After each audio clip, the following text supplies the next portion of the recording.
একসময় পশ্চিমাদের সাংস্কৃতিক হুমকি বলতো যে সংগঠন, আজ তারাই ওয়াশিংটন, লন্ডন আর ইউরোপের দরজায় কড়া নাড়ছে। কেন হঠাৎ পশ্চিমমুখী হলো আরএসএস? শুধু ভাবমূর্তি রক্ষার লড়াই, নাকি এর পেছনে আছে আরও বড় ভূরাজনৈতিক খেলা? ভারতের উত্থান, সংখ্যালঘু বিতর্ক, আন্তর্জাতিক নিষেধাজ্ঞার আশঙ্কা, প্রবাসী ভারতীয়দের লবিং শক্তি এবং বিশ্বজুড়ে ডানপন্থী রাজনীতির নতুন জোট, সব মিলিয়ে বদলে যাচ্ছে আরএসএস এর কৌশল।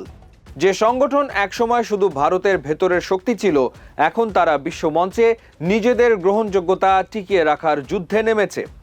দর্শক, একসময় যে সংগঠন পশ্চিমা উদারনীতি, বহু সংস্কৃতিবাদ ও সেকুলার রাজনীতিকে ভারতের সাংস্কৃতিক পরিচয়ের জন্য হুমকি হিসেবে দেখত, আজ সেই রাষ্ট্রীয় স্বয়ংসেবক সংঘ বা আরএসএসই এখন পশ্চিমা বিশ্বে নিজেদের গ্রহণযোগ্য করে তুলতে ব্যস্ত। এখানেই লুকিয়ে আছে পুরো ঘটনার সবচেয়ে গুরুত্বপূর্ণ অ্যাঙ্গেল।